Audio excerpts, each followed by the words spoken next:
Assalamualaikum warahmatullahi wabarakatuh. Perkenalkan, nama saya Dimas Anggrawibowo. Di sini saya akan menjelaskan pengertian dari pajak. Pajak adalah pungutan wajib dari rakyat negara. Setiap sen uang pajak yang dibayar rakyat akan masuk ke dalam pos pendapatan negara dan dari sektor pajak.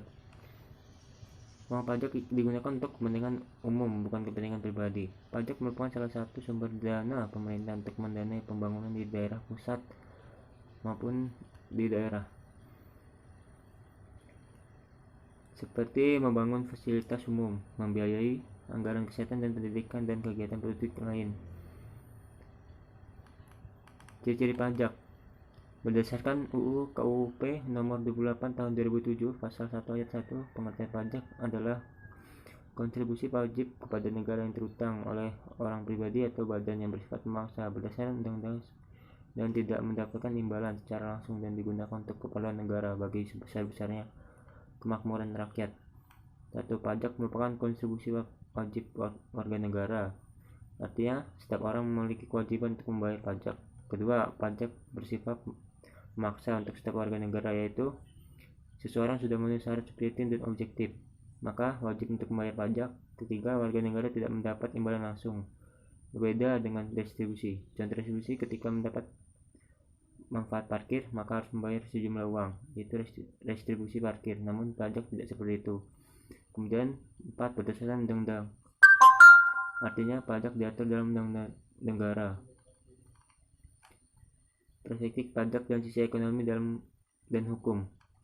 1. Pajak dari perspektif ekonomi, yaitu berkurangnya kemampuan individu dalam menguasai sumber daya untuk kepentingan penguasa barang dan jasa, tambahnya kemampuan keuangan negara dan penyediaan barang dan jasa publik yang merupakan kebutuhan masyarakat. Kedua, pajak dan perspektif hukum.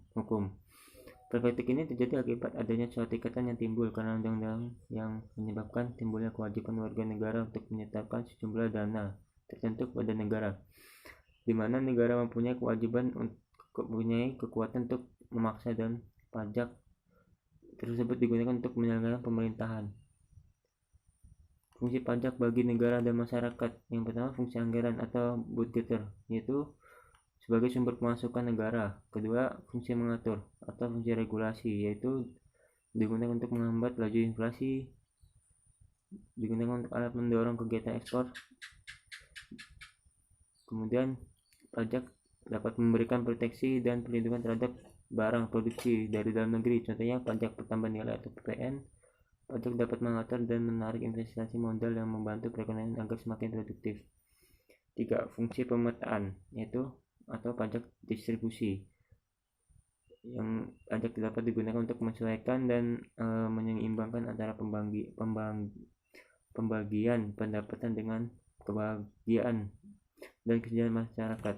Keempat, yaitu fungsi stabilitasi, yaitu menstabilkan kondisi dan keadaan perekonomian seperti untuk mengatasi inflasi.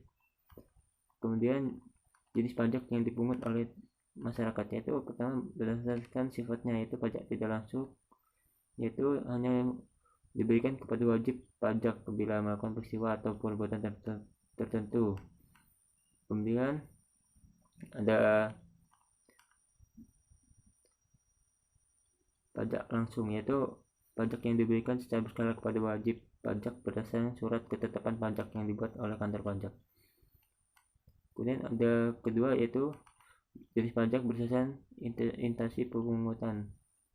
Pajak daerah, yaitu pajak yang dipungut pemerintah daerah dan terbatas hanya pada daerah tertentu. Kemudian pajak negara, yaitu pajak yang dipungut pemerintah pusat melalui instansi terkait, yakni DCB. 3. Jenis pajak berdasarkan objek dan subjek pajak. Pajak objek, yaitu pengambilannya berdasarkan objeknya, seperti impor, pajak pengendara bermotor, materai, dan masih lainnya. Subjektif, yaitu pengambilan berdasarkan subjeknya, seperti kekayaan dan pajak penghasilan. Demikian pengertian dari pajak dan fungsinya. Semoga bermanfaat bagi kita semua. Saya Dimas Anggrawibowo dari kelas 11 IPS 2. Sekian, terima kasih.